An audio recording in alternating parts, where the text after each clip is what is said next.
കിഴക്കൻ ഇന്ത്യയിൽ ആദ്യമായിട്ട് അച്ചുകൂടങ്ങൾ സ്ഥാപിക്കുന്നത് ഈ 18-ാം നൂറ്റാണ്ടിൻ്റെ അവസാന പാദത്തിലാണ്. 1777-ലാണ്. ആ വർഷം 2 അച്ചുകൂടങ്ങൾ ഒറ്റയടിക്ക് അവിടെ സ്ഥാപിക്കുന്നുണ്ട്. ഒന്ന് ഒരു ആൻഡ്രൂ സാഹിബിൻ്റെയാണ്. അപ്പോൾ ഇദ്ദേഹത്തെ പറ്റി നമുക്ക് കാര്യമായ വിവരങ്ങളൊന്നുമില്ല. അപ്പോൾ അദ്ദേഹത്തിൻ്റെ അച്ചുകൂടത്തിൽ നിന്ന് 1778 ആദ്യത്തെ പുസ്തകം അച്ചടിക്കുന്നുണ്ട്.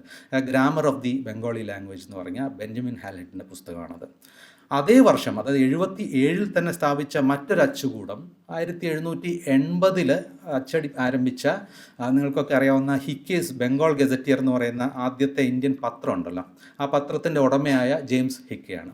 അവിടുന്ന് ആദ്യമായിട്ട് അച്ചടിച്ച് കാണുന്നത് 1778 വർഷത്തിൻ്റെ കലണ്ടറാണ്. പക്ഷേ മറ്റു സംസ്ഥാനങ്ങളിൽ, അതായത് ഒറീസയിലും അസമിലും ഒക്കെ പിന്നെയും വളരെ വൈകിയാണ് ഈ അച്ചടി വരുന്നത്. ബംഗാളിലെ ഒരു പ്രത്യേകത എന്ന് വെച്ചാൽ, ഈ ആദ്യകാലത്ത് ഞാൻ ഈ പറഞ്ഞ 2 അച്ചുകൂടങ്ങളും സ്ഥാപിച്ചത് മിഷണറിമാരല്ല എന്നുള്ളതാണ്. ജെയിംസ് ഹിക്കയും ആൻഡ്രൂ സാഹിബും രണ്ടുപേരും മിഷണറിമാരായിരുന്നില്ല. പിൽക്കാലത്ത് വില്യം കാരയൊക്കെ വരുന്നുണ്ട്.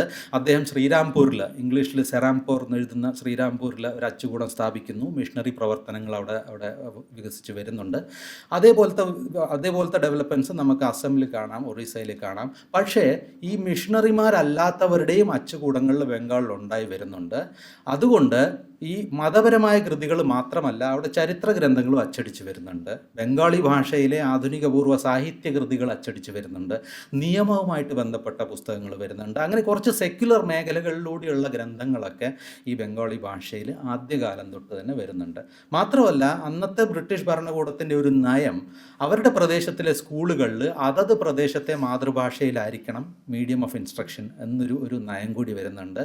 മാത്രമല്ല, ബംഗാൾ പ്രസിഡൻസിയിലുള്ള ബ്രിട്ടീഷ് അധികാരികൾ നിശ്ചയമായും ആവശ്യമായും ബംഗാളി ഭാഷ പഠിക്കണം എന്നുള്ളൊരു നയം കൂടി കൊണ്ടുവരുന്നുണ്ട്. അപ്പോൾ ഇവർക്ക് വേണ്ടിയിട്ടും പാഠപുസ്തകങ്ങളും മറ്റുമൊക്കെ അച്ചടിച്ച് വരുന്നതായിട്ട് നമുക്ക് അവിടെ കാണാം. മാത്രമല്ല, സ്കൂളുകൾക്കുള്ള പാഠപുസ്തകങ്ങളും.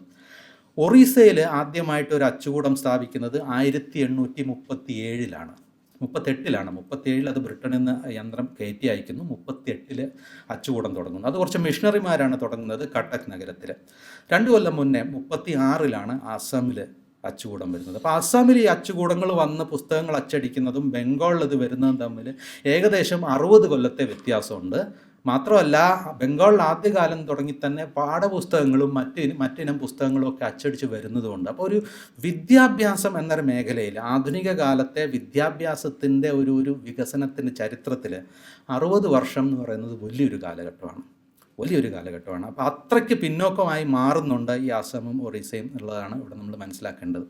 പക്ഷേ ഇവിടെ അച്ചുകൂടങ്ങൾ വന്നതിന് ശേഷവും അതിനുമുമ്പേ ആ ഭാഷകളിൽ പുസ്തകങ്ങൾ അച്ചടിക്കുന്നുണ്ട്. പക്ഷെ അത് മതപരമായ പുസ്തകങ്ങളാണ്.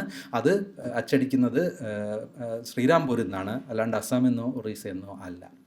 അപ്പോൾ ഇവിടങ്ങളിൽ അച്ചടി പിന്നീടും വളർന്നു വരുന്നത് ഒരു വ്യാവസായിക അടിസ്ഥാനത്തിലല്ല. അത് 1860-കളിലൊക്കെയാണ്. ഞാൻ അതിലേക്ക് വരാം. അപ്പോൾ ഇവിടെ ഉണ്ടാകുന്ന പ്രശ്നങ്ങളെന്ന് വെച്ചാൽ, അസമിലെ സ്കൂളുകളിൽ അസമിയിലാണ് പഠിപ്പിക്കേണ്ടത്. ഒറീസയിലെ സ്കൂളുകൾ ഒറിയ മീഡിയത്തിലാണ് പഠിപ്പിക്കേണ്ടത്. പക്ഷേ പഠിപ്പിക്കാൻ പ്രാപ്തരായ അധ്യാപകരില്ല, പഠിപ്പിക്കാൻ ആവശ്യമുള്ള പാഠപുസ്തകങ്ങളും ഇല്ല, കാരണം അച്ചുകൂടങ്ങളും ഇല്ല. അങ്ങനെ ബംഗാളിൽ നിന്ന് വരുന്ന അധ്യാപകരാണ് ഈ സ്കൂളുകളിലെല്ലാം പഠിപ്പിക്കുന്നത്. മാത്രമല്ല, അവർ ബംഗാളി പാഠപുസ്തകം വെച്ചിട്ടാണ് പഠിപ്പിക്കുന്നത്. പക്ഷേ അത് കുട്ടികൾക്കൊരു പ്രശ്നമായി തോന്നുന്നില്ല. കാരണം ബംഗാളി, അസാമി, ഒറിയ, അതേപോലെ മൈഥിലി, ഈ 4 ഭാഷകൾ തമ്മിൽ നല്ല സമാനതകളുണ്ട്. ഒരുപാട് വ്യത്യാസങ്ങളുണ്ട് ഈ ഭാഷകൾ തമ്മിൽ, പക്ഷേ വ്യത്യാസങ്ങളേക്കാൾ കൂടുതൽ സമാനതകളാണ് കാണുന്നത്. അപ്പോൾ അസാമി അറിയാവുന്ന ഒരാൾക്ക് ഒറിയ കേട്ടാൽ മനസ്സിലാവും. അതെനിക്കതിൻ്റെ അനുഭവമുണ്ട്. ഞാൻ 2011 ഒരു വർഷം ഭുവനേശ്വറിലായിരുന്നു. അപ്പോൾ അന്ന് ഞാൻ ഒറിയ ഭാഷ പഠിച്ചു, സംസാരിക്കാനും എഴുതാനും വായിക്കാനും. അപ്പോൾ ഇന്ന് അത്യാവശ്യം നന്നായിട്ട് എനിക്ക് ആ ഭാഷ കൈകാര്യം ചെയ്യാൻ അറിയാം. അതുകൊണ്ട് തന്നെ എനിക്ക് ബംഗാളിയും ഒറിയയും അസാമിയും കേട്ടാൽ മനസ്സിലാവും. ഒന്ന് ശ്രമിച്ചാൽ, ഒരു കൽക്കട്ടയിലോ വല്ലതും പോയി ഒരു 15 ദിവസം നിന്നാൽ ഒരു പക്ഷേ സംസാരിക്കാനും സാധിച്ചെന്ന് വരും. അത്രയ്ക്ക് സമാനതകൾ ഉള്ളതുകൊണ്ട് തന്നെ ആ കാലത്ത് 1820-കളിലും 30-കളിലും ഒന്നും ഇതൊരു പ്രതിസന്ധിയായി മാറിയില്ല. പക്ഷെ ഒരു 50-കളൊക്കെ ആകുമ്പോഴേക്കും ഇതൊരു സംഘർഷത്തിന് വഴിയൊരുക്കുന്നുണ്ട്. ഒറിയ സംസാരിക്കുന്നവരും ബംഗാളി സംസാരിക്കുന്നവരും തമ്മിൽ ഒരു സംഘർഷം. അതായത് ബ്രിട്ടീഷ് ഭരണകൂടം കൂടുതൽ താല്പര്യം കാണിക്കുന്നത് ബംഗാളികളോടാണ്. അസമിൽ, ഒറീസയിൽ പോലും അവർക്ക് തൊഴിൽ നൽകുന്നുള്ളൂ എന്നതൊരു പ്രതിസന്ധിയായി മാറുന്നുണ്ട്. ഈ പ്രതിസന്ധി അത് രൂക്ഷമായി മാറുന്നത് 1866-ലാണ്. ആ വർഷമാണ് ഒറീസയുടെ ചരിത്രം കണ്ട ഏറ്റവും വലിയ ക്ഷാമം ഉണ്ടാകുന്നത്. അന്ന് അവിടുത്തെ ജനസംഖ്യയുടെ 1/3 ആഹാരമില്ലാതെ മരിച്ചു പോകുന്നത്. ബംഗാൾ പ്രസിഡൻസിയുടെ ഭാഗമായിരുന്ന ഒറീസ ആ പ്രദേശത്തെ ജനസംഖ്യ 30 ലക്ഷത്തിൽ നിന്ന് 20 ലക്ഷമായി ചുരുങ്ങുന്നുണ്ട്. 2-3 മാസങ്ങൾ കൊണ്ട് ആഹാരമില്ലാതെ 10 ലക്ഷം പേര് മരിച്ചു പോകുക എന്ന് പറഞ്ഞാൽ എന്നെക്കൊണ്ടൊന്നും വിഭാവനം ചെയ്യാൻ പറ്റില്ല കേട്ടോ. അങ്ങനത്തെ ഒരു ക്രൈസിസ് ആയിരുന്നു അത്. വൈലോപ്പിള്ളിക്ക് വിഭാവനം ചെയ്യാൻ പറ്റിയിട്ടുണ്ട്. അദ്ദേഹം സനാതൻ എന്നും പറഞ്ഞ് മനോഹരമായ ഒരു കവിത എഴുതിയിട്ടുണ്ട് ഈ ഒറീസയിലെ ക്ഷാമത്തെ പറ്റി. ഏതായാലും അത് കഴിഞ്ഞതോടുകൂടി ഒരു ആരോപണം ബ്രിട്ടീഷ് ഭരണകൂടത്തിനെതിരെ വരുന്നത്, ബ്രിട്ടീഷ് ഭരണകൂടം ചുരുങ്ങിയത് 25,000 ഒറിയക്കാർക്കെങ്കിലും തൊഴിൽ നൽകിയിരുന്നെങ്കിൽ സ്കൂളുകളിലും പട്ടാളത്തിലും മറ്റ് പ്രദേശത്തുമായിട്ട്, ആ 25,000 പേരും അവരുടെ കുടുംബാംഗങ്ങളായ 1.5-2 ലക്ഷം പേർക്കെങ്കിലും ജീവൻ രക്ഷപ്പെട്ടേനെ. അവർ ജീവൻ നഷ്ടപ്പെടുകയില്ലായിരുന്നു. അപ്പോൾ ഒരു പരിധിവരെ മാത്രമല്ല, നല്ലൊരു പരിധിവരെ ബ്രിട്ടീഷ് ഭരണകൂടമാണ് ഈ ക്ഷാമത്തിന് കാരണം. ഇത്ര രൂക്ഷമാവില്ലായിരുന്നു അവർ നേരത്തെ തന്നെ വേണ്ട നടപടികൾ എടുത്തിരുന്നെങ്കിൽ എന്നൊരു ആരോപണം വരുന്നുണ്ട്. ഈ ആരോപണം ഏറ്റവും ശക്തമായിട്ട് ഉന്നയിക്കുന്നത് ഒരു ബംഗാളിയാണ്, ഒരു ഗൗരിശങ്കർ റായ് എന്ന് പറഞ്ഞ ഒരാളാണ്. പക്ഷേ അദ്ദേഹം ഒറിയക്കാരുടെ കൂടെ ആ കാലത്ത് നിൽക്കുന്നു. മാത്രമല്ല ഒറീസയിലെ നവോത്ഥാനത്തിൻ്റെ പ്രധാനപ്പെട്ട നായകന്മാരിൽ ഒരാൾ കൂടിയാണ് ഈ ഗൗരിശങ്കർ റായ്. അപ്പോൾ ഇദ്ദേഹത്തിൻ്റെ ആവശ്യങ്ങൾ മുൻനിർത്തിക്കൊണ്ട് ആ വർഷം അദ്ദേഹം ഒരു അച്ചുകൂടം സ്ഥാപിക്കുന്നുണ്ട് കട്ടക്ക് നഗരത്തിൽ. അപ്പോൾ ഇതാണ് ഒറീസയിലെ ആദ്യത്തെ വ്യാവസായിക അടിസ്ഥാനത്തിലുള്ള അച്ചുകൂടം. മാത്രമല്ല അവിടുന്ന് ഉത്കൽ ദീപിക എന്ന് പറഞ്ഞൊരു പത്രവും അദ്ദേഹം പ്രസിദ്ധീകരിച്ച് തുടങ്ങുന്നുണ്ട്. ഈ പത്രം ഏകദേശം ഒരു 60-70 വർഷക്കാലം നിലനിന്നിരുന്നു. ഒറീസയിലെ ഉണർന്നു വരുന്ന ഒരു ദേശീയതയുടെ ഏറ്റവും പ്രധാനപ്പെട്ട ഒരു മൗത്ത് പീസ് എന്ന നിലയ്ക്ക് പ്രവർത്തിച്ചിരുന്ന ഒരു പത്രം കൂടിയാണ് ഇത്. ആദ്യകാലത്ത് ഇദ്ദേഹത്തിൻ്റെ ഗൗരിശങ്കർ റായുടെ വിമർശനം മുഴുവൻ ബ്രിട്ടീഷ് സർക്കാരിനെതിരെയാണ്. കാരണം ബംഗാളികൾക്ക് തൊഴിൽ നൽകുന്നില്ല എന്നുള്ളത്. ഇതേ സമയമാകുമ്പോഴേക്കും കുറച്ച് ശാസ്ത്രീയവും അശാസ്ത്രീയവുമായ രീതിയിൽ ഈ ഭാഷകളെ താരതമ്യപ്പെടുത്തിക്കൊണ്ടുള്ള പ്രസ്താവനകളും പുസ്തകങ്ങളും ഒക്കെ ആളുകൾ എഴുതി തുടങ്ങുന്നുണ്ട്. അതിനൊരു കാരണമാവുന്നത് ഈ സംബൽപൂർ തുടങ്ങിയ, അതായത് പടിഞ്ഞാറൻ ഒറീസയിലെ ഒരു ജില്ലയാണ് സംബൽപൂർ. അവിടുന്ന് അങ്ങോട്ട് പടിഞ്ഞാറുള്ള പ്രദേശങ്ങൾ മുഴുവനും സെൻട്രൽ പ്രോവിൻസസിൻ്റെ ഭാഗമായിരുന്നു. അപ്പോൾ സെൻട്രൽ പ്രോവിൻസസിലെ ഭാഷ, അഡ്മിനിസ്ട്രേറ്റീവ് ഭാഷ ഹിന്ദിയാണ്. പക്ഷേ ഈ പ്രദേശങ്ങളിലൊക്കെ ഒറിയ ഭാഷ തന്നെ തുടരാം. പക്ഷേ ഇനി മുതൽക്ക് അവിടെ ഒറിയ പാടില്ല, അവിടെയും ഹിന്ദി തന്നെ വേണം എന്ന് പറഞ്ഞൊരു ഉത്തരവിറക്കുന്നുണ്ട് 1867. അതോടെ ഒരു save Orissa campaign, save Oriya language campaign എന്ന് പറഞ്ഞൊരു പ്രസ്ഥാനം പൊട്ടിപ്പുറപ്പെടുന്നുണ്ട്. അതും ഈ ഉത്കൽ ദീപിക എന്ന് പറയുന്ന പത്രത്തിൽ കൂടി തന്നെയാണ്. ആ അവസരത്തിലാണ് ഒരു കാന്തി ചന്ദ്ര ഭട്ടാചാര്യ എന്ന് പറഞ്ഞ ഒരാൾ 1870 ഒരു പുസ്തകം എഴുതുന്നുണ്ട്. ഒഡിയ സ്വതന്ത്ര ഭാഷ നാഹേ എന്നാണ്. എന്നുവെച്ചാൽ ഒറിയ എന്ന് പറയുന്നത് ഒരു സ്വതന്ത്രമായ ഭാഷയേ അല്ല, അത് ബംഗാളിയുടെ ഒരു വകഭേദം മാത്രമാണെന്ന്. അപ്പോൾ ഇതേ നിലപാട് അക്കാലത്ത് മറ്റു പലരും എടുക്കുന്നുണ്ട്. ഒരു സ്കൂൾ അധ്യാപകനും പിന്നെ ബംഗാളി ട്രാൻസ്ലേറ്ററും, ബ്രിട്ടീഷ് സർക്കാരിന് വേണ്ടി ബംഗാളി ട്രാൻസ്ലേറ്റ് ചെയ്തുകൊണ്ടിരുന്ന ആളുമായ ഒരു രാജകൃഷ്ണ മുഖോപാധ്യായ പറയുന്നുണ്ട്, ഇതൊരു മിശ്ര ഭാഷയാണ്. ഒറീസ എന്ന് പറയുന്നത് മിശ്ര ഭാഷയാണ്, ഒരു പ്രാകൃതമായ ഭാഷയാണ്, പ്രാകൃതമായ ബംഗാളിയാണ്. അപ്പോൾ അതിനെ പരിഷ്കരിച്ചെടുക്കേണ്ടത് നമ്മുടെ ഉത്തരവാദിത്തമാണ്. അതിലേക്കുള്ള ആദ്യത്തെ സ്റ്റെപ്പ് എന്ന് പറയുന്നത് ഇനി മുതൽ ഒറിയ ഭാഷ ബംഗാളി ലിപിയിൽ വേണം എഴുതാൻ. ഇങ്ങനെ അദ്ദേഹം ഒരു പ്രസ്താവന ഇറക്കുന്നുണ്ട്. അതേസമയത്ത് ചരിത്രകാരന്മാർക്കൊക്കെ അറിയാവുന്ന ഒരു രാജേന്ദ്രലാൽ മിത്രയുണ്ട്. ഇദ്ദേഹവും ഒരു പ്രഭാഷണം നടത്തുന്നു. വളരെ കോൺട്രവേഴ്ഷ്യലായ ഒരു പ്രഭാഷണമായിരുന്നു. അക്കാലത്ത് അദ്ദേഹം പറയുന്നത്, ഒറീസയിൽ ഇപ്പോൾ അച്ചുകൂടങ്ങളൊക്കെ സ്ഥാപിച്ചു തുടങ്ങി. ഇത് മുമ്പോട്ട് കൊണ്ടുപോകാൻ പറ്റുമെന്ന് തോന്നുന്നുണ്ടോ? കാരണം 20 ലക്ഷമേ ജനസംഖ്യയുള്ളൂ. അതിൽ 11 ലക്ഷം സ്ത്രീകളും കുട്ടികളുമാണ്. ബാക്കിയുള്ള 9 ലക്ഷം പേരിൽ കൂടി വന്നാൽ ഒരു 50,000 പേർക്ക് എഴുത്തും വായനയും അറിയാതിരിക്കാം. അതിൽ തന്നെ എത്ര പേർക്ക് ഇത് പുസ്തകം അല്ലെങ്കിൽ ആനുകാലികങ്ങളൊക്കെ വാങ്ങാനുള്ള താല്പര്യമോ സാമ്പത്തിക ശേഷിയോ ഉണ്ട്? അപ്പോൾ ഇവിടെ അച്ചുകൂടങ്ങൾ അതുകൊണ്ട് പ്രത്യേകിച്ച് ലാഭമൊന്നും ഉണ്ടാകാൻ പോകുന്നില്ല.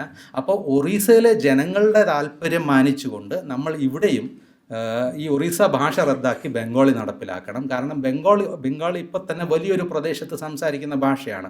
അപ്പോൾ ആ ഭാഷയ്ക്ക് ഇപ്പോൾ തന്നെ ഒരു വിപണിയുണ്ട്, ആ വിപണി നമുക്ക് വികസിക്കാനും പറ്റും എന്നൊരു വാദമാണ് അവിടെ അദ്ദേഹം ഉന്നയിക്കുന്നത്. അപ്പോൾ ഇതൊക്കെ വലിയ ചർച്ചകൾക്കും തർക്കങ്ങൾക്കുമൊക്കെ വിധേയമാവുന്നുണ്ട്. അതേസമയം അവിടുത്തെ അച്ചുകൂടങ്ങളുടെ എണ്ണവും കുറേശ്ശെ കൂടി വരുന്നുണ്ട്. 1866 അച്ചുകൂടത്തിൻ്റെ കാര്യം ഞാൻ പറഞ്ഞു. 68 ആവുമ്പോൾ ഒറീസയിലെ ആദ്യകാല നോവലിസ്റ്റുകളിൽ ഒരാളായ വളരെ ശ്രദ്ധേയനായ നോവലിസ്റ്റായ ഫക്കീർ മോഹൻ സേനാപതി ബാലേശ്വർ എന്ന് പറഞ്ഞ സ്ഥലത്ത്, ഇംഗ്ലീഷിൽ ബാലസോർ എന്ന് എഴുതും, ബാലേശ്വർ എന്ന് പറഞ്ഞ സ്ഥലത്ത് ഒരു അച്ചുകൂടം സ്ഥാപിക്കുന്നുണ്ട്. അവിടെ തന്നെ ഒരു 4 വർഷം കഴിഞ്ഞ് 1872 ഒരു വൈകുണ്ഠനാഥ് ദേ എന്ന് പറഞ്ഞ ആൾ മറ്റൊരു അച്ചുകൂടം സ്ഥാപിക്കുന്നുണ്ട്. അദ്ദേഹവും ഒരു പത്രം തുടങ്ങുന്നുണ്ട്, ഉത്കൽ ദർപ്പൺ എന്ന് പറഞ്ഞൊരു പത്രം. അദ്ദേഹവും വൈകുണ്ഠനാഥ് ദേയും അദ്ദേഹത്തിൻ്റെ പത്രത്തിൽ സ്ഥിരം എഴുതിക്കൊണ്ടിരുന്ന കട്ടക്ക് സ്വദേശിയായ ഒരു വിചിത്രാനന്ദ പട്നായിക്കും കൂടി ചേർന്ന് 1875 ബ്രിട്ടീഷ് ഭരണകൂടത്തിന് ഒരു നിവേദനം സമർപ്പിക്കുന്നുണ്ട്. അതിലവർ പറയുന്ന ഇതാണ്: ഒറീസ പ്രദേശം ഇന്ന് പല ഭരണകൂടങ്ങളുടെ കീഴിൽ ചിതറിക്കിടക്കുകയാണ്. ബോംബെ പ്രസിഡൻസിയുടെ ചില ഭാഗങ്ങളുണ്ട്, അതായത് മഹാരാഷ്ട്രയോട് ചേർന്ന് കിടക്കുന്ന ചില ഭാഗങ്ങൾ ബോംബെ പ്രസിഡൻസിയിലാണ്. ബംഗാൾ പ്രസിഡൻസിയിൽ ചില ഭാഗങ്ങളുണ്ട്. ഗഞ്ചാം തുടങ്ങിയ ജില്ലകൾ മുഴുവനും മദ്രാസ് പ്രസിഡൻസിയിലാണ്. പിന്നെ സെൻട്രൽ പ്രോവിൻസസിൻ്റെ ഭാഗമായ പല പ്രദേശങ്ങളുമുണ്ട്. ആന്ധ്രയോട് ചേർന്ന് കിടക്കുന്ന പല ഭാഗങ്ങളും നിസാമിൻ്റെ ഭരണത്തിന് കീഴിലാണ്. മാത്രമല്ല, ഒറീസയ്ക്കുള്ളിൽ പല നാട്ടുരാജാക്കന്മാരുണ്ട്, സ്വതന്ത്രരായ രാജാക്കന്മാരുണ്ട്. ഇങ്ങനെ പലയിടത്തായിട്ട് ഇങ്ങനെ ചിതറിക്കിടക്കുന്നത് ഒരു പ്രശ്നമാണ്. അപ്പോൾ ഈ പ്രദേശങ്ങളെ മുഴുവനും ഏകോപിപ്പിച്ചുകൊണ്ട് ഭാഷയുടെ അടിസ്ഥാനത്തിൽ ഒരു പ്രോവിൻസ് രൂപീകരിക്കണം എന്നൊരു ആവശ്യം അവർ ഉന്നയിക്കുന്നുണ്ട്. ഇന്ത്യയിൽ ആദ്യമായിട്ടാണ് ഭാഷയുടെ അടിസ്ഥാനത്തിൽ ഒരു സംസ്ഥാനം ഉണ്ടാവണം എന്നുള്ള ആവശ്യം വരുന്നത് 1875. ഇതിൻ്റെ പിന്നിലെ കാരണം പഠനങ്ങൾ പറയുന്നത് വൈകുണ്ഠനാഥ് ദയുടെ അച്ചുകൂടത്തിൽ നിന്ന് അച്ചടിക്കുന്ന പുസ്തകങ്ങളുടെ സർക്കുലേഷൻ വളരെ ലിമിറ്റഡ് ആയിരുന്നു. അതായത് ഇന്നത്തെ ഒറീസയുടെ വടക്കൻ ഒറീസയിലെ ഒരു 4-5 ജില്ലകൾ മാത്രമാണ് അന്ന് ബംഗാൾ പ്രസിഡൻസിയുടെ ഭാഗമായിരുന്നത്. അവിടുന്ന് പുസ്തകങ്ങൾ മറ്റ് പ്രദേശങ്ങളിലേക്ക് കൊണ്ടുപോകണമെന്നുണ്ടെങ്കിൽ, പുസ്തകങ്ങളും ആനുകാലികങ്ങളും കൊണ്ടുപോകണമെങ്കിൽ പലതരം നിയമപരമായ തടസ്സങ്ങളുണ്ട്. കൂടുതൽ അതിന് വേണ്ടി വേറെ ടാക്സ് അടയ്ക്കണം. അപ്പോൾ ഈ എല്ലാ പ്രദേശങ്ങളും ഒറ്റ ഭരണകൂടത്തിന് കീഴിലായി കഴിഞ്ഞാൽ അങ്ങനത്തെ തടസ്സങ്ങളൊക്കെ മാറിക്കിട്ടും. അങ്ങനെ വലിയൊരു പ്രദേശത്തിലെ ഒരു മാർക്കറ്റ് ഉണ്ടാക്കിയെടുക്കാൻ സാധിക്കും എന്നുള്ളതാണ്. അപ്പോൾ ആദ്യകാലത്തെ ഈ രാജേന്ദ്രലാൽ മിത്രയുടെ പ്രഭാഷണവും പിന്നെ ഈ പറഞ്ഞ ഈ വൈകുണ്ഠനാഥ ദയുടെ ഈ പെറ്റീഷന് പിന്നിലുണ്ടായിരുന്ന ഉദ്ദേശവും ഇതൊക്കെ വെച്ച് നോക്കുമ്പോൾ ആദ്യകാലത്ത് ഒരു ഭാഷാപരമായ സംസ്ഥാനങ്ങൾ രൂപീകരിക്കാൻ താല്പര്യം കാണിച്ചിരുന്നത് അന്നത്തെ അച്ചടി മുതലാളിമാരായിരുന്നു എന്നുള്ളത് വ്യക്തമാവുന്നുണ്ട്. ഈ പ്രശ്നങ്ങളൊക്കെ നടക്കുമ്പോഴാണ് 1888 കൽക്കട്ടയിലുള്ള കുറച്ച് അസാമി വിദ്യാർത്ഥികൾ ഒരു സംഘടന സ്ഥാപിക്കുന്നത്. അസമിയ ഭാഷ ഉന്നതി സാധിനി സമിതി എന്ന് പറഞ്ഞിട്ട് അസാമി ഭാഷയുടെ ഉന്നമനം സാധിച്ചെടുക്കാൻ വേണ്ടി പ്രവർത്തിക്കുന്ന ഒരു കൂട്ടായ്മ. അന്ന് കൽക്കട്ടയായിരുന്നു കിഴക്കൻ ഇന്ത്യയിലെ ഏറ്റവും പ്രധാനപ്പെട്ട ഉന്നത വിദ്യാഭ്യാസ കേന്ദ്രം. അവിടെ കൽക്കട്ട യൂണിവേഴ്സിറ്റി ഉണ്ടായിരുന്നു, റെസിഡൻസി കോളേജ് ഉണ്ട്, ബെത്തൂൻ കോളേജ് ഉണ്ട്, സെൻറ്റ് സേവിയർ കോളേജ് ഉണ്ട്, പിന്നെ മെഡിക്കൽ കോളേജ് ബംഗാൾ ഉണ്ട്, ഇന്നത്തെ കൽക്കട്ട മെഡിക്കൽ കോളേജ്. അതുപോലെ ഒരു ഹോമിയോപ്പതി കോളേജ് ഉണ്ട്. പിന്നെ അറിവിൻ്റെ മേഖലയിൽ പ്രവർത്തിക്കുന്ന മറ്റ് പല സ്ഥാപനങ്ങളും ഉണ്ട്, ബൊട്ടാണിക്കൽ സർവേ ഓഫ് ഇന്ത്യ അല്ലെങ്കിൽ ഏഷ്യാറ്റിക് സൊസൈറ്റി. അപ്പോൾ അതുകൊണ്ട് ബംഗാളിൽ നിന്നും അസാമിൽ നിന്നും ബീഹാറിൽ നിന്നും ഒറീസയിൽ നിന്നും ഒക്കെയുള്ള വിദ്യാർത്ഥികൾ ഉന്നത വിദ്യാഭ്യാസത്തിന് പോയിക്കൊണ്ടിരുന്നത് കൽക്കട്ടയിലേക്കാണ്. അപ്പോൾ അങ്ങനെ അസമിൽ നിന്ന് വന്ന കുറച്ച് വിദ്യാർത്ഥികളാണ് ഈ പറഞ്ഞ സ്ഥാപനം അസാമി ഭാഷ ഉന്നതി സാധിനി സമിതി രൂപീകരിക്കുന്നത്. അതിൻ്റെ തൊട്ടടുത്ത വർഷം തന്നെ 1889 ഇവർ ഒരു സാഹിത്യ മാസിക ആരംഭിക്കുന്നുണ്ട്, ജോനകി എന്ന് പറഞ്ഞിട്ട്. ജോനകി എന്ന് വെച്ചാൽ നിലാവ് എന്നാണ് അസാമി ഭാഷയിൽ. 91 ഒരു മാസിക കൂടി സ്ഥാപിക്കുന്നുണ്ട്, ബിജൂലി എന്ന് വെച്ചാൽ ബിജ്ലി, മിന്നൽ. പിന്നെ പലതരം പ്രവർത്തനങ്ങളിൽ ഏർപ്പെടുന്ന ഒരു സ്ഥാപനമായിരുന്നു ഇത്. അതായത് കൂടെ പ്രഭാഷണങ്ങൾ സംഘടിപ്പിക്കും. അതായത് അസാമി ഭാഷയുടെ ചരിത്രം, ആ ഭാഷയുടെ സാഹിത്യം, പിന്നെ ആ പ്രദേശത്തിൻ്റെ ചരിത്രം, അവിടുത്തെ രാഷ്ട്രീയം, ഭൂമിശാസ്ത്രം, ജനജീവിതം, ഇങ്ങനെയുള്ള വിഷയങ്ങളെ കുറിച്ച് നിരന്തരം പ്രഭാഷണങ്ങൾ ഏർപ്പെടുത്തുന്ന ഒരു ഏർപ്പാടുണ്ടായിരുന്നു. അസാമി ഭാഷയിൽ അടുത്ത കാലത്ത് പ്രസിദ്ധീകരിച്ച പുസ്തകങ്ങൾ ചർച്ച ചെയ്യാനുള്ള വേദി ഒരുക്കുക എന്നുള്ളൊരു ഏർപ്പാടുണ്ടായിരുന്നു. പിന്നെ അച്ചടി നിലവിൽ വരുന്നതിന് മുമ്പ് അസാമി ഭാഷയിലുണ്ടായ സാഹിത്യകൃതികളുടെ ഒരു കാറ്റലോഗ് ഉണ്ടാക്കുക. ഈ കാറ്റലോഗ് ഉണ്ടാക്കുക എന്ന് വെച്ചാൽ അതൊരു വായനശാലയിൽ പോയിട്ട് അവിടെയുള്ള പുസ്തകങ്ങളുടെ മുഴുവൻ പട്ടിക ഉണ്ടാക്കിയതിൻ്റെ വിവരം സംഗ്രഹിച്ചെടുക്കുക അല്ല കേട്ടോ. അത് തന്നെ വലിയ ബുദ്ധിമുട്ടുള്ള പണിയാണ്. അങ്ങനെ മെനക്കിടാൻ കഴിയാത്ത ബുദ്ധിജീവി ചമങ്ങി നടക്കുന്ന ആൾക്കാർ ഇവരെ പുച്ഛിക്കുകയും ചെയ്യും.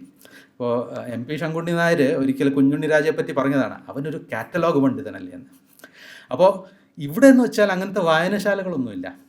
ഇവിടെ കയ്യെഴുത്ത് പ്രതിയുടെ രൂപത്തിലാണ് ഈ കണ്ട മാനുസ്ക്രിപ്റ്റ് മുഴുവനും നിലവിലുള്ളത്. അതും പലയിടത്തായി ചിതറിക്കിടക്കുകയാണ്, പല വീടുകളിലും ശാലകളിലും ക്ഷേത്രങ്ങളിലും മഠങ്ങളിലും ഒക്കെ. അപ്പോൾ അതൊക്കെ എവിടെയാണെന്ന് കണ്ടെത്തണം. അതിൻ്റെ ഉടമസ്ഥന്മാരുടെ അനുവാദം വാങ്ങി അത് വായിച്ച് നോക്കി അതിലെ ഉള്ളടക്കം എന്താണെന്ന് മനസ്സിലാക്കണം. അവർ ചായയോ പലഹാരമോ ഒക്കെ തന്നാൽ അത് കഴിക്കണം. ആട്ടി പുറത്താക്കിയാൽ മിണ്ടാണ്ട് ഇറങ്ങിപ്പോകണം. ഇങ്ങനെയൊക്കെയുള്ള ബുദ്ധിമുട്ടുകൾ സഹിച്ചിട്ടാണ് ഈ പറഞ്ഞ കാറ്റലോഗ് ഉണ്ടാക്കിയെടുക്കുന്നത്. മാത്രമല്ല, അവരൊരു നിഘണ്ടു പ്രസിദ്ധീകരിക്കാൻ വേണ്ടിയിട്ട് ഒരു പിരിവ് നടത്തുന്നുണ്ട്. 1867 തന്നെ മൈൽസ് ബ്രോൺസൺ എന്ന് പറയുന്ന ഒരു അമേരിക്കക്കാരനായ ഒരു ബാപ്റ്റിസ്റ്റ് മിഷണറി ഒരു അസാമി ഇംഗ്ലീഷ് നിഘണ്ടു പ്രസിദ്ധീകരിക്കുന്നുണ്ട്. ഇന്നും വായിക്കപ്പെടുന്ന ഒരു നിഘണ്ടുവാണ്. കർണാടകത്തിലെ കിറ്റൽ നിഘണ്ടു പോലെ അല്ലെങ്കിൽ കേരളത്തിലെ ഗുണ്ടർട്ടൻ്റെ നിഘണ്ടു പോലെ തന്നെയാണ്. പക്ഷേ ഒരു ഇംഗ്ലീഷ് അസാമി നിഘണ്ടു ഉണ്ടായിരുന്നില്ല. അതിനു വേണ്ടിയിട്ടാണ് ഈ പിരിവ് നടത്തിയത്. അങ്ങനെ ആ നിഘണ്ടു തയ്യാറാവുന്നു. 1900 അത് പ്രസിദ്ധീകരിക്കുന്നു. അതുണ്ടാക്കിയ ഹേമചന്ദ്ര ബർവയുടെ പേരിൽ തന്നെ ഹേമകോഷ് എന്നാണ് എന്നാണ് ആ നിഘണ്ടു അറിയപ്പെടുന്നത്. ഈ എല്ലാ പ്രവർത്തനങ്ങൾക്കും ഈ അസമിലെ യുവാക്കൾക്ക് പ്രചോദനമായത് 19-ാം നൂറ്റാണ്ടിലെ ബംഗാളിലെ നവോത്ഥാനമാണ്. രാംമോഹൻ റോയ്, കേശവ് ചന്ദ്ര സെൻ, മൈക്കിൾ മധുസൂദൻ ദത്ത് ഇതുപോലെയുള്ള, അല്ലെങ്കിൽ ഈശ്വർ ചന്ദ്ര വിദ്യാസാഗർ, ബങ്കിം ചന്ദ്ര, ടാഗോർ കുടുംബം, ടാഗോറും അദ്ദേഹത്തിൻ്റെ സഹോദരങ്ങളും അച്ഛനും മുത്തശ്ശനും, ഇവരുടെയൊക്കെ പ്രവർത്തനങ്ങളിലൂടെ ബംഗാളിലുണ്ടായി വന്ന ഒരു നവോത്ഥാനത്തെ മാതൃകയാക്കിക്കൊണ്ടാണ് അസമി യുവാക്കൾ ഈ സമിതി രൂപീകരിച്ചതും അതിൻ്റെ പ്രവർത്തനങ്ങളുമായിട്ട് മുമ്പോട്ട് പോയതും. അങ്ങനെ ഇരിക്കെ 1898 ഈ സ്ഥാപനം സ്ഥാപിച്ചൊരു 10 കൊല്ലത്തിന് ശേഷം രവീന്ദ്രനാഥ് ടാഗോർ ഭാരതി എന്ന് പറയുന്ന ഒരു ബംഗാളി മാസികയിൽ ഒരു ലേഖനം എഴുതി. ഭാഷാ വിച്ഛേദ് എന്നാണ് ആ ലേഖനത്തിൻ്റെ പേര്. അതിൽ അദ്ദേഹം വാദിക്കുന്നത്, ഇന്ത്യയിൽ ബ്രിട്ടീഷ് ഭരണം ആരംഭിച്ചതിന് ശേഷം പല പ്രദേശങ്ങളിലും ജനങ്ങൾക്കിടയിലുള്ള ഒത്തൊരുമ വർദ്ധിച്ചു വന്നിട്ടുണ്ട്.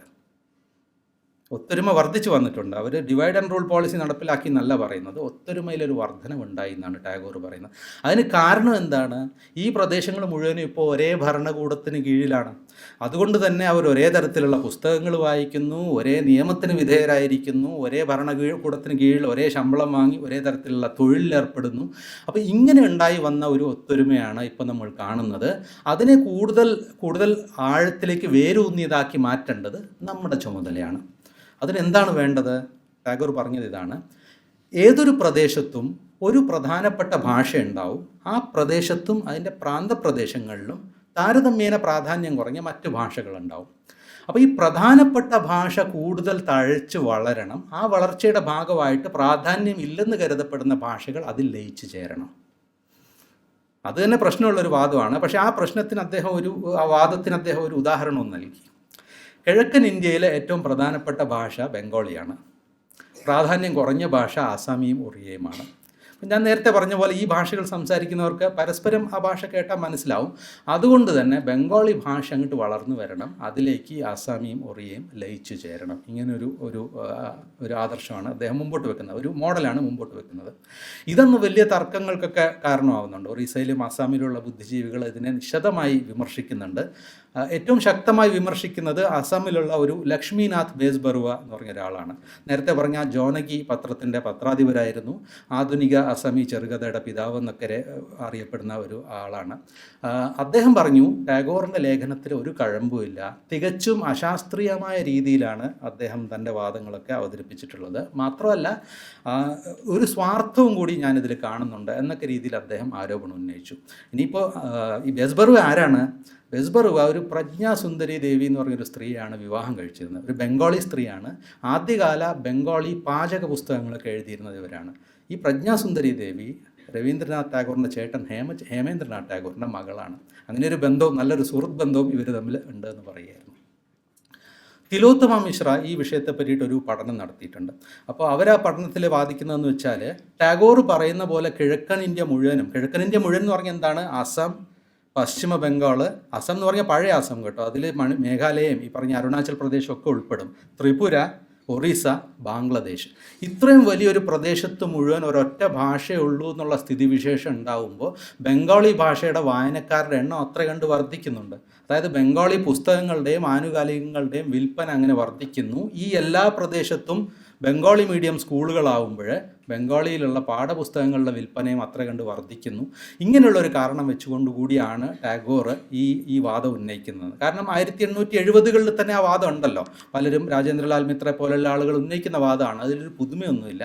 പക്ഷേ പിൽക്കാലത്ത് 1920 ആകുമ്പോഴേക്കും ടാഗോർ ഈ വാദത്തിൽ നിന്ന് പിന്മാറുന്നുണ്ട്, മാപ്പൊക്കെ പറയുന്നുണ്ട്. പക്ഷേ ആദ്യകാലത്ത് അങ്ങനെയൊരു സ്ഥിതിവിശേഷം ഉണ്ടായിരുന്നു. അപ്പോൾ ഇതേപോലത്തെ ഒരു സാഹചര്യം നമുക്ക് കർണാടകത്തിലും കാണാൻ പറ്റും. കർണാടകത്തിൽ 1860-കളൊക്കെ ആകുമ്പോഴേക്ക് തന്നെ ഈ ബംഗാളിൽ സംഭവിച്ചതുപോലെ തന്നെ മറാഠയുടെ ഒരു പ്രസൻസ് കാരണം വടക്കൻ കർണാടകയിൽ, പ്രത്യേകിച്ച് വടക്ക് പടിഞ്ഞാറൻ കർണാടകയിൽ കന്നഡ ഭാഷയ്ക്ക് ഒരു അടിയുണ്ടായി എന്നുള്ള ഒരു വാദം പലരും ഉന്നയിച്ച് തുടങ്ങുന്നുണ്ട്. അതിനുള്ള ഒരു കാരണം, ആ പ്രദേശത്തുള്ള മിക്ക സ്കൂളുകളും മറാഠി മീഡിയം സ്കൂളുകളാണ്. കന്നഡ മീഡിയം സ്കൂളുകൾ ഏകദേശം ഇല്ല തന്നെ. അങ്ങനത്തെ ഒരു അവസ്ഥയാണ് നിലനിൽക്കുന്നത്. അങ്ങനെ ഇരിക്കുമ്പോഴാണ് പലരും ഇവിടെ കന്നഡ സ്കൂളുകൾ ആവശ്യമുണ്ടെന്ന് പറഞ്ഞ് വാദം ഉന്നയിക്കുന്നതും ബ്രിട്ടീഷ് ഭരണകൂടം അതിൻ്റെ ഒരു അന്വേഷണം നടത്തിയിട്ട് അതിൻ്റെ സാധ്യതകളൊക്കെ ആരായുകയും ചെയ്യുന്നു. എന്നിട്ട് അവർ കണ്ടെത്തുന്ന ഒരു പ്രധാനപ്പെട്ട പ്രശ്നം അധ്യാപകരില്ല എന്നുള്ളതാണ്. പാഠപുസ്തകങ്ങളില്ല, അത് നമുക്ക് അച്ചടിക്കാം, പക്ഷേ ഇത് പഠിപ്പിക്കാനുള്ള അധ്യാപകരില്ല. അപ്പോൾ ഈ അധ്യാപകരുടെ പരിശീലന കേന്ദ്രം എന്ന നിലയ്ക്ക് ഒരു സ്കൂള് ധാർവാഡ് നഗരത്തിൽ തുടങ്ങുന്നുണ്ട് ബ്രിട്ടീഷ് ഭരണകൂടം. നോർമൽ സ്കൂൾ എന്നാണ് അതിൻ്റെ പേര്. പിന്നീട് ആ സ്കൂൾ ബെൽഗാമിലേക്ക് മാറ്റുന്നുണ്ട്. അതിൻ്റെ പ്രിൻസിപ്പളായിട്ട് അവർ നിയമിക്കുന്നത് ഒരു ചെന്നബസപ്പ ബസലിംഗപ്പ ധാർവാഡ് എന്ന് പറഞ്ഞ ഒരാളെയാണ്. അപ്പോൾ കർണാടകത്തിലെ 19-ാം നൂറ്റാണ്ടിൻ്റെ ചരിത്രം പഠിക്കുന്നവർക്ക് പോലും ഒരു പക്ഷേ ഇങ്ങനെ പറഞ്ഞാൽ മനസ്സിലാവില്ല. കാരണം അദ്ദേഹം അറിയപ്പെട്ടിരുന്നത് ഡെപ്യൂട്ടി ചെന്നബസപ്പ എന്നാണ്. കാരണം കുറേ കാലം അദ്ദേഹം ഡെപ്യൂട്ടി ഇൻസ്പെക്ടർ ഫോർ എഡ്യൂക്കേഷൻ ആയിരുന്നു. അപ്പോൾ അദ്ദേഹത്തിൻ്റെ കാലത്ത് അദ്ദേഹം ഉന്നയിക്കുന്ന ഒരു വാദം വീണ്ടും ഈ തൊഴിലുമായിട്ട് ബന്ധപ്പെട്ടതാണ്. അദ്ദേഹം പറയുന്നു, നമുക്കൊരു 100 കന്നഡ മീഡിയം സ്കൂളുകളെങ്കിലും സ്ഥാപിക്കാൻ സാധിക്കുകയാണെങ്കിൽ ഓരോ സ്കൂളിലും ഒരു 10 അധ്യാപകരെ നിയമിച്ചാൽ 1000 പേർക്ക് തൊഴിലായി. അപ്പോൾ അതാണ് അവിടുത്തെ പ്രധാനപ്പെട്ട അദ്ദേഹത്തിൻ്റെ കൺസേൺ. അങ്ങനെ 10 കൊല്ലം കൊണ്ട് അദ്ദേഹം ഇത് വലിയൊരു ക്യാമ്പയിനാക്കി മാറ്റിയിട്ട് കന്നഡ മീഡിയം സ്കൂളുകളുടെ എണ്ണം 1961 34ആയിരുന്നു. 71 ആയപ്പോഴത്തേക്ക് അതിൻ്റെ സംഖ്യ വർദ്ധിച്ച് 668ആയി.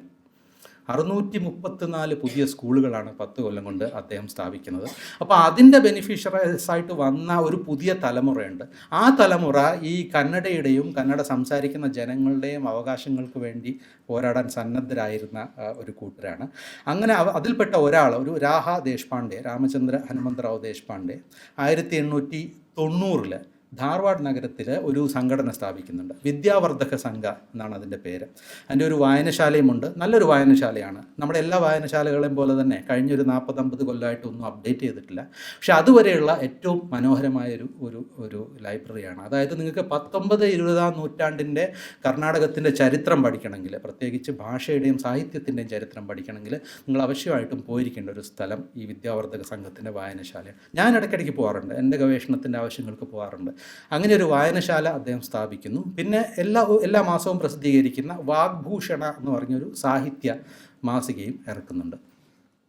1997 ഈ പറഞ്ഞ പത്രത്തിൻ്റെ പത്രാധിപരായിരുന്ന ആലൂർ വെങ്കട്രാവ് ധാർവാഡിൽ ഒരു സമ്മേളനം വിളിച്ചു കൂട്ടുന്നുണ്ട്. ആ സമ്മേളനം ഇതാണ്, അതിൻ്റെ പേര് ഇംഗ്ലീഷിലാണ്, ഓൾ കർണാടക റൈറ്റേഴ്സ് കോൺഫറൻസ്. പക്ഷേ ആ സംഘടനയുടെ ആ ഒരു കോൺഫറൻസിൻ്റെ സമ്മേളനത്തിൻ്റെ ഉദ്ദേശം ഇതാണ്: കർണാടകത്തിലെ സംസാരിക്കുന്ന കന്നഡയ്ക്ക് വളരെ വലിയ തോതിലെ പ്രാദേശികമായ ഭിന്നതകളുണ്ട്. ഇപ്പോൾ മൈസൂർ ഭാഗത്തെ കന്നഡയും ബെൽഗാം ഭാഗത്തെ കന്നഡയും തമ്മിൽ ഏതാണ്ട് അസാമിയും ഒറിയയും തമ്മിലുള്ള അത്ര തന്നെ വ്യത്യാസമുണ്ട്. അതേപോലെ കിഴക്കൻ ജില്ലകളായ ചിത്രദുർഗ അല്ലെങ്കിൽ ബെള്ളാരിയിൽ സംസാരിക്കുന്ന കന്നഡയും നമ്മുടെ തീരദേശത്തെ മംഗലാപുരം, ഉടുപ്പി ഭാഗത്തെ കന്നഡയും തമ്മിലും ഒരു ബംഗാളിയും മൈഥിലിയും തമ്മിലൊക്കെയുള്ള അത്ര തന്നെ വ്യത്യാസമുണ്ട്. ഈ എല്ലാ പ്രദേശത്തെ കന്നഡക്കാർക്കും വായിച്ചാൽ മനസ്സിലാവുന്ന തരത്തിലുള്ള ഒരു അച്ചടി ഭാഷ എങ്ങനെ ഉണ്ടാക്കിയെടുക്കാം എന്നുള്ളതായിരുന്നു ഈ കോൺഫറൻസിൻ്റെ അജണ്ട. അത് വലിയൊരു വിജയമായതുകൊണ്ട് തന്നെ 1908 വെങ്കട്രാവ് ഒന്നും കൂടി ഈ കോൺഫറൻസ് വിളിച്ചു കൂട്ടുന്നുണ്ട്. ഇത് അവസാനം ചെന്ന് കലാശിക്കുന്നത് 1916 ഏകീകരണ സഭ എന്ന് പറഞ്ഞിട്ടൊരു സംഘടനയിലാണ്. ഏകീകരണ സഭ എന്ന് പറഞ്ഞാൽ ഭാഷയുടെ അടിസ്ഥാനത്തിൽ കർണാടകത്തെ രൂപീകരിക്കണം. കന്നഡ സംസാരിക്കുന്ന എല്ലാ പ്രദേശങ്ങളെയും ഒറ്റ അഡ്മിനിസ്ട്രേറ്റീവ് ഘടകത്തിന് കീഴിൽ കൊണ്ടുവരണം എന്നുള്ളൊരു ആവശ്യമായിരുന്നു. അത് പുതിയൊരു ആവശ്യമല്ല. ആവശ്യം 1903 തന്നെ ഒരാൾ ഉന്നയിക്കുന്നുണ്ട്. ഒരു ബെനഗൽ രാമറാവ് എന്ന് പറഞ്ഞിട്ടൊരാളാണ്. അത് നമ്മുടെ ഭരണഘടനയുടെ ആദ്യത്തെ കരട് എഴുതിയുണ്ടാക്കിയ ബെനഗൽ നരസിംഹറാവുവിൻ്റെ ചേട്ടൻ. 1906 ഒരു SS സെത്ലൂർ എന്ന് പറഞ്ഞ ഒരാൾ ഈ ആവശ്യം ഉന്നയിക്കുന്നുണ്ട്. ഇതെല്ലാം പരിഗണിച്ചുകൊണ്ട് 1915 മൈസൂർ ഭരണകൂടം, അന്നത്തെ രാജാവ് അതായത് കൃഷ്ണരാജ ഒഡയർ 4-മൻ ഒരു കർണാടക സാഹിത്യ പരിഷത്ത് എന്ന് പറഞ്ഞൊരു സംഘടന സ്ഥാപിക്കുന്നു. അത് ഇന്നുമുണ്ട്. ഇന്നതിൻ്റെ പേര് കന്നഡ സാഹിത്യ പരിഷത്ത് എന്നാണ്. കേരളത്തിൽ സാഹിത്യ അക്കാദമി ഉള്ള പോലെ കർണാടകത്തിൽ സാഹിത്യ പരിഷത്താണ്. എല്ലാ വർഷവും അന്ന് മുതൽക്ക് ഇന്ന് വരെ ഏതെങ്കിലും ഒരു നഗരത്തിൽ വെച്ച് ഒരു വാർഷിക സമ്മേളനം ഇവർ നടത്താറുണ്ട്. ആ സമ്മേളനത്തിൽ ആയിരക്കണക്കിന് ആൾക്കാർ പങ്കുചേരുന്നു, പ്രഭാഷണങ്ങൾ നടത്തുന്നു, കവിത ചൊല്ലുന്നു. ആദ്യകാലത്തെ ഈ സമ്മേളനത്തിൻ്റെ പ്രൊസീഡിങ്സ് ഒക്കെ എടുത്ത് വായിച്ച് നോക്കുമ്പോൾ അവിടെ സ്ഥിരം കാണുന്ന ഒരു ആശങ്ക എന്ന് പറയുന്നത്, ഇതിൽ പങ്കെടുക്കുന്നത് അന്ന് എഴുത്തുകാരും ചെറിയ അച്ചുകൂടത്തിൻ്റെ മുതലാളികളും ഒക്കെയാണ്. ഇവർക്കിടയിലെ ആശങ്ക അവിടെ കാണുന്നത് കന്നഡയിൽ അച്ചടിക്കുന്ന പുസ്തകങ്ങളും ആനുകാലികങ്ങളും വിറ്റുപോകുന്നില്ല എന്നുള്ളതാണ്.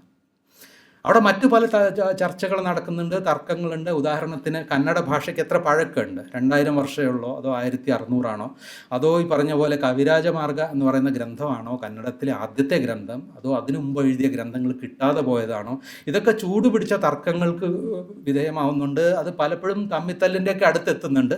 അതിനുശേഷം അവർ തമ്മിൽ രമ്യതയിലായി, തിരിച്ചുപോയി, രമ്യതയിലാവാതെ പോയി, അങ്ങനെയൊക്കെ ഉണ്ട്. പക്ഷേ ഒരു സാമുദായിക തലത്തിൽ അവിടെ ഒരു ആശങ്ക സൃഷ്ടിക്കുന്നത് പുസ്തകങ്ങളും ആനുകാലികങ്ങളും വിറ്റുപോകുന്നില്ല എന്നുള്ളതാണ്. അപ്പോൾ എങ്ങനെയാണ് ഈ പുസ്തകങ്ങൾ വിൽറ്റു പോകേണ്ടത് എന്നുള്ളത് ഒരു ചർച്ചയ്ക്ക് വിഷയമാകുന്നുണ്ട്. അപ്പോൾ അവിടെ ഒരുപക്ഷെ ജനങ്ങൾക്ക് ഇതിനെപ്പറ്റി അറിവുണ്ടാവില്ല. ഇങ്ങനെ ഇന്ന സ്ഥലത്തുനിന്ന് ഇന്ന പുസ്തകം അല്ലെങ്കിൽ ഇന്ന ആനുകാലികം പ്രസിദ്ധീകരിച്ചിട്ടുണ്ട് എന്ന് അവർക്കറിയില്ല. അങ്ങനെയാണെങ്കിൽ എങ്ങനെയായിരിക്കാം നമുക്കൊരു ബോധവൽക്കരണം നടത്താൻ സാധിക്കുക? ചിലപ്പോൾ ജനങ്ങൾക്ക് താല്പര്യം ഉണ്ടാവില്ല. അങ്ങനെയാണെങ്കിൽ എങ്ങനെ താല്പര്യം ഉണ്ടാക്കിയെടുക്കാം? വിദ്യാഭ്യാസം, സാക്ഷരത കുറഞ്ഞതായിരിക്കാം ഇതിനൊരു കാരണം. അങ്ങനെയാണെങ്കിൽ സ്കൂളുകളുടെ എണ്ണം എങ്ങനെ വർദ്ധിപ്പിക്കാം? ഇങ്ങനെയുള്ള വിഷയങ്ങളൊക്കെ വ്യാപകമായിട്ട് അവിടെ ചർച്ചയ്ക്ക് വിധേയമാവുന്നുണ്ട്. അതേപോലെ തൊഴിൽ മേഖലയും ഞാൻ നേരത്തെ പറഞ്ഞു, ആലൂർ നമ്മുടെ ഡെപ്യൂട്ടി ചെന്നബസപ്പയുടെ കാര്യം. അദ്ദേഹം സ്കൂൾ സ്ഥാപിക്കുമ്പോൾ അതിലൂടെ സാക്ഷരത വർദ്ധിക്കുന്നു എന്ന് മാത്രമല്ല അദ്ദേഹം പറയുന്നത്, അതിലൂടെ തൊഴിൽ സാധ്യതകളും വർദ്ധിച്ചു വരുന്നുണ്ട്. അതുകൊണ്ടുകൂടി നമ്മളിതിൽ ശ്രദ്ധ ചെലുത്തണം എന്നാണ് പറയുന്നത്. ഇതേ തരത്തിലെ വാദങ്ങൾ 1890 മൈസൂർ ഭാഗത്തും കേട്ട് തുടങ്ങുന്നുണ്ട്. മലയാളി മെമ്മോറിയലിലെ പരിചയമുള്ള ആൾക്കാർക്ക് പറയുന്നത് വളരെ വ്യക്തമാവും. അവിടുത്തെ പത്രങ്ങൾ നിരന്തരമായിട്ടും മൈസൂർ ഭരണകൂടത്തിനെതിരെ ഒരു ആരോപണം ഉന്നയിക്കുന്നു. മൈസൂർ ഭരണകൂടത്തിൻ്റെ കീഴിൽ ദിവാൻ തുടങ്ങി ഓഫീസിലെ ക്ലാർക്ക്, ഗുമാസ്തന്മാർ വരെയുള്ള എല്ലാ തസ്തികകളിലും തമിഴ് ബ്രാഹ്മണന്മാർ മാത്രമേ ഉള്ളൂ. അപ്പോൾ കന്നഡക്കാരെ, ലോക്കൽസിനെ അവർ അവഗണിക്കുന്നുണ്ട്. ഇത് ഇനി അധികകാലം മുമ്പോട്ട് കൊണ്ടുപോകാൻ പറ്റില്ല എന്നുള്ള ഒരു വാദം അവർ ഉന്നയിക്കുന്നുണ്ട്. വീണ്ടും വീണ്ടും ഇതിനെപ്പറ്റി ലേഖനങ്ങൾ എഴുതുന്നുണ്ട്. അതിനാവശ്യമായ സ്റ്റാറ്റിസ്റ്റിക്സ് ഈ പത്രങ്ങളിൽ പ്രസിദ്ധീകരിക്കുന്നുണ്ട്. അങ്ങനെയാണ് കൃഷ്ണരാജ ഒഡേർ 4ാമൻ്റെ കാലം ആകുമ്പോഴേക്കും ഒരു നയത്തിൽ മാറ്റം ഉണ്ടാവുന്നതും പിന്നീടാണ് വിശ്വേശ്വരയ്യയും മിർസ ഇസ്മായിലും ഒക്കെ അവിടെ ദിവാനാവുന്നത്. അതിനു മുമ്പത്തെ ദിവാന്മാർ മുഴുവനും തമിഴ്നാട്ടിൽ നിന്ന് വരുന്നവരായിരുന്നു, തമിഴ് ബ്രാഹ്മണരായിരുന്നു. പക്ഷേ ഈ ഭാഷയും ഈ തൊഴിലും തമ്മിലുള്ള ഈ ബന്ധം, ഈ 2 ഉദാഹരണങ്ങളും സർക്കാർ ഉദാഹരണങ്ങളാണ് ഞാനിപ്പോൾ നൽകിയത്. അതായത് സ്കൂൾ വിദ്യാഭ്യാസവും പിന്നെ മൈസൂരിലെ വിദ്യാഭ്യാസവും. പക്ഷേ സ്വകാര്യ മേഖലയ്ക്കും ഇത് ബാധകമായിരുന്നു എന്നുള്ളതാണ് ഒരു രസകരമായ ഒരു സവിശേഷത. ഇപ്പോൾ 1840 50 ആകുമ്പോഴേക്കും സിന്ധ്, ഗുജറാത്ത്, മഹാരാഷ്ട്ര പ്രദേശങ്ങളിലൊക്കെ തന്നെ ഒരു സിന്ധി നാടക കമ്പനികൾ വ്യാപകമായിട്ട് വർദ്ധിച്ചു വരുന്നുണ്ട്. നാടക ട്രൂപ്പുകളാണ്, അതിനെ അന്ന് നാടക കമ്പനി എന്നാണ് വിളിച്ചിരുന്നത്. അപ്പോൾ ഈ സിന്ധി നാടക കമ്പനിയുടെ പ്രേരണ ഉൾക്കൊണ്ട് പല മറാഠി നാടക കമ്പനികളും ആ ഇടയ്ക്ക് സ്ഥാപിക്കുകയുണ്ടായി. 60 ആകുമ്പോഴേക്കും സ്ഥാപിക്കുന്നുണ്ട്. വടക്കേ കർണാടകയിലെമ്പാടും നാടകം നടക്കുന്നത് മറാഠിയിലാണ്, കാരണം ഈ കമ്പനികളാണ് നടപ്പിലാക്കുന്നത്. അപ്പോൾ ഇതിന് സ്റ്റേറ്റ് ഒരു തടസ്സമല്ല. ഇതിന് കൊളോണിയൽ സ്റ്റേറ്റോ അല്ലെങ്കിൽ ബോംബെ പ്രസിഡൻസിയുടെ നയങ്ങളൊന്നും തടസ്സമല്ല. അപ്പോൾ ഈ സ്കൂളിൽ തൊഴിൽ കിട്ടുന്നില്ല അല്ലെങ്കിൽ ഗവൺമെൻറ് തൊഴിൽ കിട്ടുന്നില്ല എന്നുള്ളതിൽ മാത്രമേ നമുക്ക് സർക്കാരിനെ അധിക്ഷേപിക്കാൻ പറ്റുള്ളൂ. പക്ഷേ ഇതങ്ങനെയല്ല. ഇത് നമ്മൾക്കുള്ളിൽ തന്നെ, അതായത് കന്നഡ സംസാരിക്കുന്ന ജനങ്ങൾക്കുള്ളിൽ തന്നെയുള്ള എന്തോ ഒരു പോരായ്മയാണ്. അപ്പം നമുക്കുള്ളിൽ ഒരു പക്ഷേ ഈ ഒരു ഓൺട്രപ്രന്യൂറൽ സ്പിരിറ്റ് ഉണ്ടാവില്ല എന്നുള്ള രീതിയിലെ ചർച്ചകളൊക്കെ 1890 തുടങ്ങുന്നുണ്ട്. 1900 ആകുമ്പോഴേക്കും ആദ്യത്തെ കന്നഡ നാടക കമ്പനി വരുന്നുണ്ട്. കൊണ്ണൂർ എന്ന് പറഞ്ഞ സ്ഥലത്താണ് വരുന്നത്. കൊണ്ണൂർ കമ്പനി എന്നാണ് അറിയപ്പെടുന്നത്. 1991 ശിരഹട്ടി എന്ന് പറഞ്ഞ സ്ഥലത്ത് മറ്റൊരു നാടക കമ്പനി വരുന്നു. പിന്നീട് ഒരു 10-15 വർഷത്തിനിടയ്ക്ക് എല്ലാ പ്രദേശങ്ങളിലും കന്നഡയിൽ ഇതുപോലെ നാടക കമ്പനികൾ വരികയാണ്. ഒരു വാമൻറാവ് മാസ്റ്റർ, ഒരു ഗുബ്ബി വീരണ്ണ, ഗരുഡ സദാശിവറാവ്, ഇവരൊക്കെ ഈ ആശയം മുമ്പോട്ട് വെച്ച് നാടക കമ്പനികൾ തുടങ്ങുന്നുണ്ട്. ഒരു കമ്പനി തുടങ്ങിക്കഴിഞ്ഞാൽ 25 പേർക്ക് തൊഴിൽ എന്നുള്ളൊരു കണക്കാണ്. ചുരുങ്ങിയത് 25 പേർക്കെങ്കിലും തൊഴിൽ കിട്ടും എന്നുള്ളത്. അപ്പോൾ ഇങ്ങനെ തൊഴിലുമായിട്ടും ഈ അച്ചടി വ്യവസായം, പുസ്തകം വിൽപ്പന, ഇങ്ങനെയുള്ള മേഖലകളുമായിട്ടും വളരെ അടുത്ത ബന്ധമുണ്ടായിരുന്നു ഈ ആദ്യകാലത്തെ ഭാഷയ്ക്ക് വേണ്ടിയുള്ള പ്രക്ഷോഭങ്ങൾക്ക് എന്നാണ് ഞാൻ പറഞ്ഞു വരുന്നത്. എത്ര സമയമുണ്ട് ഇനി? സംസാരിക്കാം. അല്ല, തുടങ്ങിയാൽ നിർത്തില്ല, അതുകൊണ്ടാണ്. അപ്പോൾ നിർത്താറാവുമ്പോൾ ഒന്ന് പറയണം കേട്ടോ. അതെ. അല്ല, ഈ ചരിത്രകാരന്മാരുടെ ഒരു പ്രശ്നം എന്ന് പറഞ്ഞാൽ അവർക്ക് മിനിറ്റുകളെ പറ്റിയും അവറുകളെ പറ്റിയും മണിക്കൂറുകളെ പറ്റിയൊന്നും ഒരു ധാരണ ഉണ്ടാവില്ല. ഈ നൂറ്റാണ്ടുകളിലാണല്ലോ ചിന്തിക്കുന്നത്. അപ്പോൾ ഇങ്ങനെ പറഞ്ഞുകൊണ്ട് പോകും. ഈ പറഞ്ഞ ഈ സാമ്പത്തിക വശം, ഭാഷയ്ക്കുണ്ടായിരുന്ന സാമ്പത്തിക വശം പിൽക്കാലത്ത്, അതായത് 1930-കളും 40-കളും ഒക്കെ ആകുമ്പോഴേക്ക് ഭാഷയുടെ അടിസ്ഥാനത്തിലുള്ള സംസ്ഥാന രൂപീകരണം എന്ന വിഷയത്തിലും സജീവമായിട്ട് കണ്ടു തുടങ്ങുന്നുണ്ട്. അതിൻ്റെ ഏറ്റവും നല്ല ഉദാഹരണം നിങ്ങൾ സ്റ്റേറ്റ് റീഓർഗനൈസേഷൻ കമ്മീഷൻ്റെ റിപ്പോർട്ട് എടുത്ത് നോക്കിയാൽ മതി. ഭാഷയുടെ അടിസ്ഥാനത്തിൽ 1956 സമർപ്പിച്ച ഒരു റിപ്പോർട്ട്. അതനുസരിച്ച് നവംബർ 1-ാം തീയതി കേരളം അടക്കമുള്ള സംസ്ഥാനങ്ങൾ രൂപീകരിച്ചു. ഇതിനെന്താണ് അടിസ്ഥാനം? ഭാഷയാണ് അടിസ്ഥാനം എന്നാണ് പറയുന്നത്. റിപ്പോർട്ട് എടുത്ത് വായിക്കുമ്പോൾ അങ്ങനെയല്ല കാണുന്നത്. ഒരു ഉദാഹരണം പറയാം. കർണാടകത്തിലെ ഒരു ജില്ലയാണ് കോലാർ. കോലാർ ജില്ലയിൽ കന്നഡ സംസാരിക്കുന്നവരുണ്ട്, തമിഴ് സംസാരിക്കുന്നവരുണ്ട്. പക്ഷേ അവിടുത്തെ ജനങ്ങൾ ബഹുഭൂരിഭാഗവും തെലുങ്ക് സംസാരിക്കുന്നവരാണ്. അപ്പോൾ സ്റ്റേറ്റ് റീഓർഗനൈസേഷൻ കമ്മീഷൻ റിപ്പോർട്ടിൽ പറയുന്നു ഈ പ്രദേശം ന്യായമായിട്ടും ആന്ധ്രയുടെ ഭാഗമാവണം. പക്ഷേ അത് ശരിയല്ല. കാരണം കോലാർ ഗോൾഡ് മൈൻസ് ഇവിടെയാണ് നിലകൊള്ളുന്നത്. ഈ കോലാർ ഗോൾഡ് മൈൻസിൽ, ഈ സ്വർണ്ണഖനികളിൽ 19-ാം നൂറ്റാണ്ട് തുടങ്ങി തന്നെ മൈസൂർ ഭരണകൂടം വലിയ തോതിൽ നിക്ഷേപങ്ങൾ നടത്തിയിട്ടുണ്ട്. അതിനെ വികസിപ്പിച്ച് കൊണ്ടുവന്നത് മൈസൂർ ഭരണകൂടമാണ്. അതുകൊണ്ട് കോലാറിനെ നമുക്ക് തൽക്കാലം ആന്ധ്രയ്ക്ക് കൊടുക്കണ്ട, കർണാടകയ്ക്ക് തന്നെ കൊടുത്താൽ മതി. അപ്പോൾ ഇതുപോലെയുള്ള ചർച്ചകളാണ് സ്റ്റേറ്റ് റീഓർഗനൈസേഷൻ കമ്മീഷൻ റിപ്പോർട്ടിൽ മുഴുവനും കാണുന്നത്. ഭാഷ എന്നുള്ളൊരു മറ മാത്രമേ ഉള്ളൂ. അതിൻ്റെ കൂടെ പറയുന്നതെന്ന് വെച്ചാൽ ഒരു പ്രദേശത്ത് റെയിൽവേ തീവണ്ടി വികസനം ഉണ്ടായിട്ടില്ല, റെയിൽവേ ലൈനുകളില്ല. അതുകൊണ്ട് ആ പ്രദേശം തീവണ്ടി വികസിക്കാത്ത മറ്റൊരു പ്രദേശത്തിൻ്റെ കൂടെ യോജിപ്പിക്കാതിരിക്കുക, തീവണ്ടിയുള്ള ഒരു പ്രദേശത്തിൻ്റെ കൂടെ അതിനെ ചേർക്കുക. എന്നാൽ മാത്രമേ അവിടെയും വികസനം ഉണ്ടാവുള്ളൂ. ഇന്ന പ്രദേശത്ത് ഒരു പ്രത്യേക ഒരു ഡാമുണ്ട്. ആ ഡാമിൻ്റെ ബെനിഫിഷ്യറീസായ ആൾക്കാർ ഒരു പ്രദേശത്തായതുകൊണ്ട് ആ ഡാം അവിടെ സംസാരിക്കുന്ന ഭാഷ മറ്റൊന്നാണെങ്കിൽ കൂടിയും അതിനെ മറ്റൊരു സംസ്ഥാനത്തിൻ്റെ ഭാഗമാക്കി മാറ്റണം. ഇങ്ങനെ ഒരു 1940-കളൊക്കെ ആകുമ്പോഴേക്കും ഈ ചർച്ച, ഭാഷയുടെ അടിസ്ഥാനത്തിലുള്ള സംസ്ഥാന രൂപീകരണ ചർച്ചയും ആസൂത്രണം എന്നുള്ള ഒരു ആശയം തമ്മിൽ ഒരു കൺവെർജൻസ് ഉണ്ടാവുന്നുണ്ട്. അത് മാത്രമല്ല, സ്വാതന്ത്ര്യമൊക്കെ കിട്ടുമ്പോഴേക്കും അതുവരെ ഈ എല്ലാ ഭാഗങ്ങളെയും ഏകോപിപ്പിച്ചുകൊണ്ടൊരു സംസ്ഥാനം രൂപീകരിക്കണം എന്ന് വാദിച്ചിരുന്നവർ തന്നെ മറിച്ചും സംസാരിച്ച് തുടങ്ങുന്നു. കർണാടകത്തിൻ്റെ ഉദാഹരണം പറയുകയാണെങ്കിൽ, വടക്ക് കിഴക്കൻ കർണാടക അന്ന് നിസാമിൻ്റെ ഭരണ കീഴിലായിരുന്നു. ആ പ്രദേശത്ത് താരതമ്യേന വികസനം കുറവായിരുന്നു. സ്കൂളുകൾ കുറവാണ്, ആശുപത്രികൾ കുറവാണ്, റോഡുകളില്ല, പാലങ്ങളില്ല, തീവണ്ടിപ്പാളമില്ല. ആ പ്രദേശത്തെയൊക്കെ ഏകോപിപ്പിക്കണം, അവിടെയും സ്കൂൾ തുടങ്ങണം എന്നൊക്കെയാണ് 1910-കളിലും 20-കളിലും ആൾക്കാർ സംസാരിച്ചുകൊണ്ടിരുന്നത്. 47 ആവാറാവുമ്പോഴേക്കും മൈസൂരിലുള്ള ബുദ്ധിജീവികൾ പറഞ്ഞു തുടങ്ങിയത്, അവിടുന്ന് നമുക്ക് പിരിച്ചെടുക്കാവുന്ന കരത്തിൻ്റെ ഒരു 20 ഇരട്ടിയെങ്കിലും ചിലവാക്കിയാലേ അവിടെ വികസിപ്പിക്കാൻ പറ്റുള്ളൂ. അതുകൊണ്ട് ആ പ്രദേശത്തെ നമ്മുടെ പ്രദേശവുമായിട്ട് യോജിപ്പിക്കണോ എന്നുള്ളൊരു ചോദ്യം വരുന്നുണ്ട്. ഇതിൽ പ്രധാനപ്പെട്ട പല കാര്യങ്ങളും ഞാൻ ചർച്ച ചെയ്യുന്നില്ല കേട്ടോ. ഈ പറഞ്ഞ ഫസ്റ്റ് അലി കമ്മീഷൻ രൂപീകരണം, അതിനുമ്പോൾ ഒരു JVP കമ്മിറ്റി ഉണ്ടായിരുന്നു, ധർ കമ്മീഷൻ ഉണ്ടായിരുന്നു. പിന്നെ ഈ സംസ്ഥാനങ്ങളുടെ രൂപീകരണത്തിന് മറ്റൊരു ചരിത്രമുണ്ട്. സ്വാതന്ത്ര്യത്തിന് മുമ്പ് തന്നെ അങ്ങനെ ഒരു സംസ്ഥാനം രൂപീകരിക്കുന്നുണ്ട്. അത് ഒറീസയാണ്. 1936-ൽ തന്നെ ഭാഷയുടെ അടിസ്ഥാനത്തിൽ ഒറീസ സംസ്ഥാനം രൂപീകരിക്കുന്നു. സ്വാതന്ത്ര്യത്തിന് ശേഷവും 52-ൽ ആന്ധ്രാപ്രദേശ് സംസ്ഥാനം അങ്ങനെയാണ് രൂപീകരിക്കുന്നത്. അതിനൊക്കെ ചരിത്രം മറ്റിടത്ത് അവൈലബിൾ ആണ്, അതുകൊണ്ട് ഞാൻ പറയുന്നില്ല. പക്ഷേ ഇതിൽ ഈ കഥ പറയുമ്പോൾ നമ്മൾ മിക്കവാറും വിട്ടുപോകുന്നത് ഈ ഒരു സാമ്പത്തിക വശവും, അതായത് ആദ്യകാലത്ത് കുറച്ച് വളരെ സങ്കുചിതമായ ഒരു സാമ്പത്തിക വശമായിരുന്നു അതിനുണ്ടായിരുന്നത്. തൊഴിൽ, പിന്നെ ഈ പറഞ്ഞ പുസ്തകങ്ങളിലും മറ്റും വിറ്റുപോകുക, അതായത് ഉപജീവനത്തിൻ്റെ ഭാഗമായിട്ടുള്ള ഒരു പ്രശ്നമായിരുന്നു. പക്ഷേ അത് കുറേ കൂടെ റീഫൈ ചെയ്യപ്പെട്ട് 40-കളൊക്കെ ആകുമ്പോഴേക്കും ഇത് മറ്റൊരു പ്രശ്നമായി മാറി, ആസൂത്രണവുമായി ബന്ധപ്പെട്ട ഒരു പ്രശ്നം കൂടിയായി മാറി. അതുകൊണ്ട് തന്നെ നമ്മുടെ സംസ്ഥാന രൂപീകരണം, ഭാഷയുടെ അടിസ്ഥാനത്തിലുള്ള സംസ്ഥാന രൂപീകരണം വാസ്തവത്തിൽ ഭാഷയുടെ അടിസ്ഥാനത്തിലായിരുന്നോ എന്ന് ചോദിക്കേണ്ട ഒരു അനിവാര്യതയുണ്ട്. അത് ഈ സ്റ്റേറ്റ് റീഓർഗനൈസേഷൻ കമ്മീഷന് പോലും അറിയാമായിരുന്നു. അതുകൊണ്ടാണ് 1956-ൽ ഗുജറാത്തും മഹാരാഷ്ട്രയും തമ്മിൽ വേർതിരിക്കാതിരുന്നത്. അത് ഒറ്റ സംസ്ഥാനമായിരുന്നു. പിന്നെ ഗുജറാത്ത് മഹാരാഷ്ട്രയും വേർതിരിയുന്നത് 1960-ലാണ്. അത് വലിയൊരു പ്രക്ഷോഭത്തിൻ്റെ ഭാഗമായിട്ടാണ്. ഒരു മഹാഗുജറാത്ത് ആന്തോലനമൊക്കെ അങ്ങനെ ഉണ്ടായി വരുന്ന ഒരു സംസ്ഥാനമാണ്. അപ്പോൾ ഭാഷകളെപ്പറ്റി നമ്മൾ സംസാരിക്കുമ്പോൾ അതിൻ്റെ പിന്നിൽ ഒരു രാഷ്ട്രീയമുണ്ടെന്നും ആ രാഷ്ട്രീയത്തിന് അതത് കാലത്തെ സമ്പദ് വ്യവസ്ഥയുമായിട്ട് വളരെ അടുത്ത ബന്ധമുണ്ടെന്നുമാണ് ഞാൻ പറയാൻ ശ്രമിച്ചതിൻ്റെ ഒരു രത്നച്ചുരുക്കം. നമസ്കാരം.